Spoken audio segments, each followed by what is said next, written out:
Hello and welcome. I am Raziel, and it is Wednesday, which means Theory Video Day.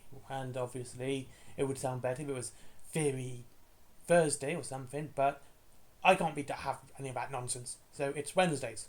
And today's video is including the Watchers. Yes, for some reason, I can't talk about Wild West Exodus videos, theories, I should say, and not talk about either the Hex, the Watchers, or the Order. And today we are talking about the Watchers.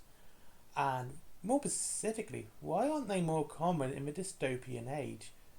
Now, kind of, they are an end game affair once they become known worldwide and, bring on the end times, as one might call them.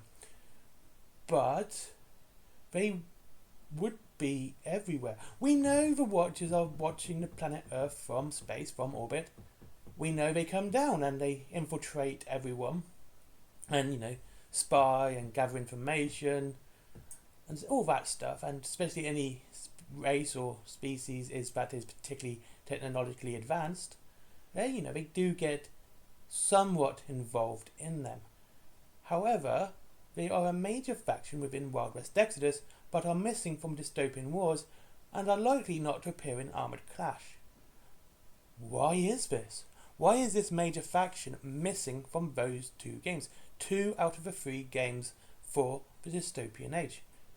I think it comes down to why they're in Wild West Exodus in the first place. Now, the Watchers' history goes way back, all the way time to Atlantia, which is basically Atlantis, by the way. And how the Order beat them off, and they ended up fighting and basically destroying Atlantia. They farted them into space. They basically went pfft. And this way of thinking that they won't destroy a whole planet because one subsection is the one that fights them is quite clever idea in science fiction, in my opinion, because they aren't a dominant threat. They also don't conquer planets. They allow planets to govern themselves.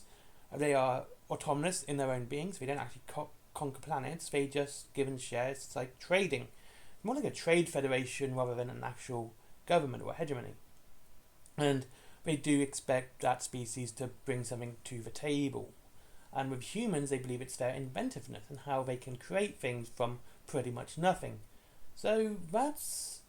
But in Wild West Exodus, the reason they're being there is that they crashed. A ship crashed near Arizona, and I believe it's the Superstition Mountain or something like that. I forget the name of the mountain right now.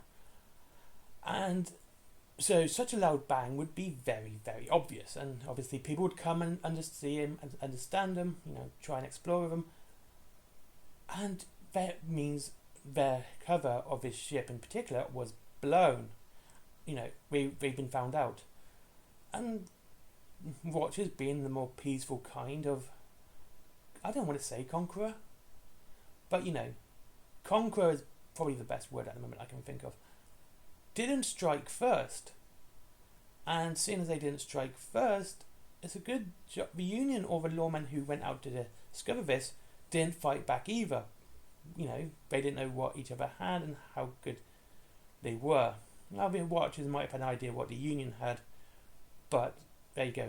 So they didn't want to start this fight straight away, so the Union or the lawmen left and said sort of, nothing to see there, covered it up, hit it all over, and that was it. And soon the Watchers infiltrated Arizona. They used the cerulean clade to infiltrate bars, pubs, places in politics, to gather more information until the time is right that they can go back and Earth's fate will be decided. Now, as of the other games, Dystopian Wars and Armoured Clash, I wouldn't say the Watchers are not there. I think they are there. I think they are in quite considerable numbers. But it's only one clade that is involved, and that is the cerulean clade. We're not going to see any greys or vermilions or viridians or even magentas. I like mentioning colours, it's fun. And I think it's cerulean clade. I think they are a quite a numerable force, force in this game, but we don't see them because they're all infiltrating. They are at the highest peaks of politics. They are in the streets. They're in the crowds, and they are kept hidden.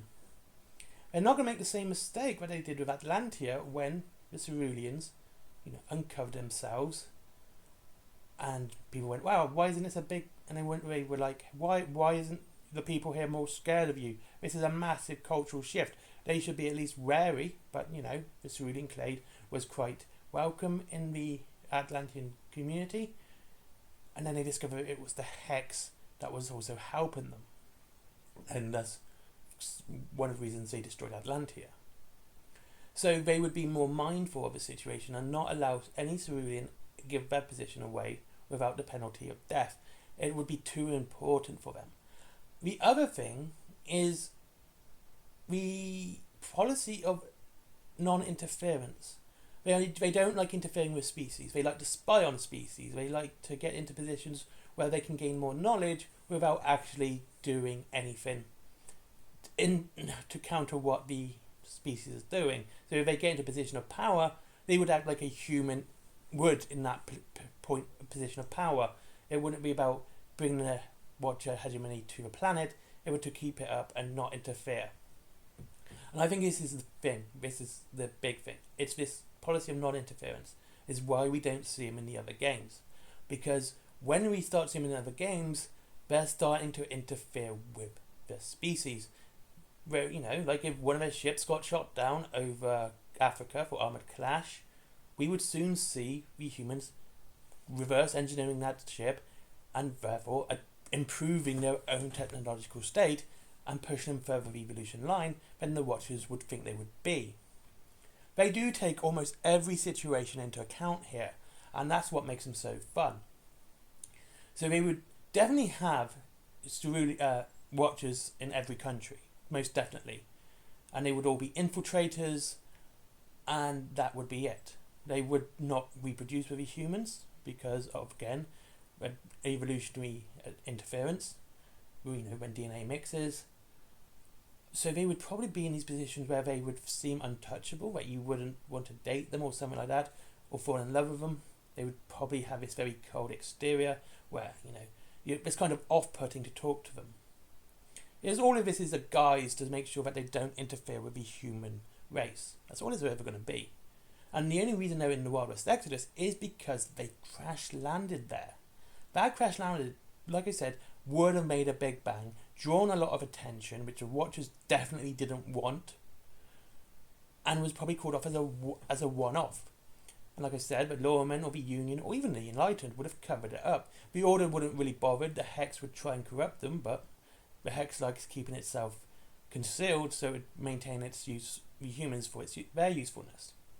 The Watchers, on the other hand, would definitely want to keep away from the humans as well.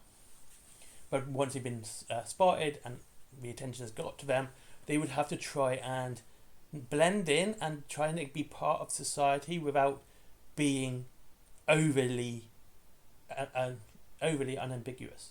They wouldn't be they would be very conspicuous, in their way they would talk and the way they act. Like if a Grey walked into a bar, he would walk into a bar, order a shot or a beer or whatever, a saloon I should say, just as any normal human would be, to try and say, look, we're just part of you. Even though, better technology, they're smarter and everything else, they don't want to add to the society. They need that society to grow naturally.